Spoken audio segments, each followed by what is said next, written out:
Hi, welcome back to Joe Blogs, and as you can see I'm not in the Joe Blog studio today. I'm actually in the Lake District in the north of England, and not surprisingly it's raining, but don't worry because I've got the right gear on. I've got a waterproof jacket and a hat on, so I'd come out and make a video whilst I'm walking around this old church. It's got some nice views here, but unfortunately you can't really see much of it because of the clouds.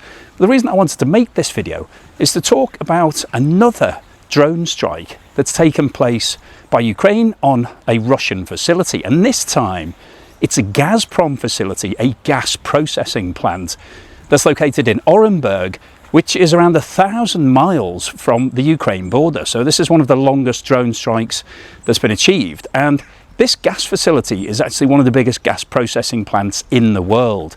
So it's really important to Gazprom and to Russia. Now, Russia has obviously lost a lot of its gas sales since the sanctions have been applied against it because Europe was its biggest buyer, but it's still producing huge amounts of gas. It has the largest gas supplies in the world. And so this gas processing plant is really important. And actually it's so big that it actually imports gas from Kazakhstan as well as processing Russian gas. So it's a massive facility. It's producing a huge amount of gas and a lot of profit for Russia. But unfortunately, because of this drone strike, it's actually down by around 30% in terms of its operating capacity. But it's worse than that, because this gas processing facility is actually linked to an oil processing facility and actually pulling oil out of the ground. And without the gas actually being able to run, it means that the oil is also down. So this is a double strike from Ukraine's point of view. It's a double whammy from Russia's perspective.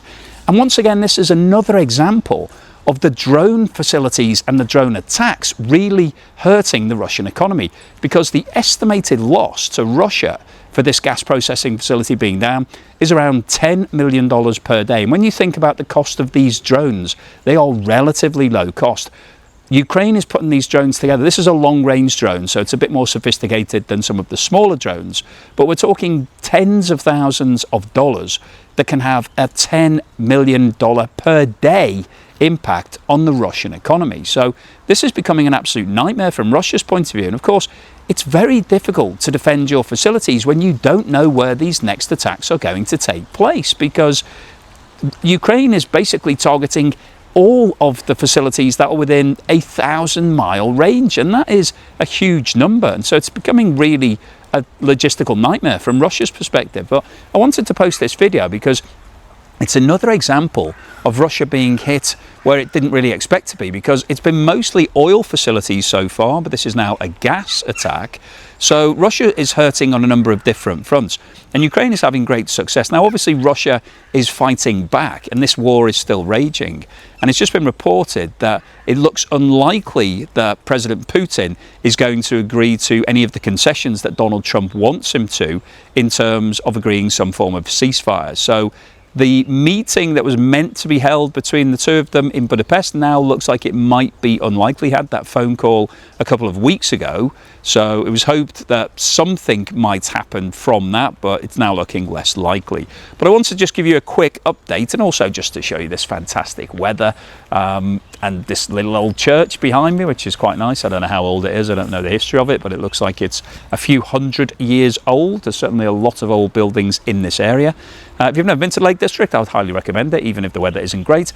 It's fantastic for walks and just getting out and getting some fresh air, which is what I'm trying to do, to get out of the Joe Blogs office and actually go and see some worlds. And if you're interested in checking out my other channel, you'll be able to see some food reviews that I've done in the local area. They'll be coming up soon, so please check those out. But I wanted to post this video because I think it's important to keep on top of what's happening. The sanctions are really starting to hurt Russia, as are these drone attacks. All of this is causing Russia to lose revenue, and it's losing revenue hand over fist at the moment. It doesn't have enough to keep the war funded, and at some point the National Wealth Fund will run dry. Russia will run out of money, and at that point it would then need to start raising debt, possibly have to go to China to help it. China is already under the microscope from Donald Trump in terms of the amount of trade it's already doing with Russia. It's facing more and more sanctions, so potentially we could see Russia running out of cash at some point in the next 6 months or so if things keep happening at the rate that they are currently. So hopefully you've enjoyed today's video, you've enjoyed seeing me out and about, walking around. Sorry about the hat. If anybody can tell me what this hat is, then I'd be very surprised, but there's a little quiz for you. Can you recognise that logo? Is it anything that you've seen before? Drop me a comment in the section below. If you think that you recognise it, I'll tell you whether or not you are right. Thank you for watching this video all the way through to the end, and I'll see you again on the next.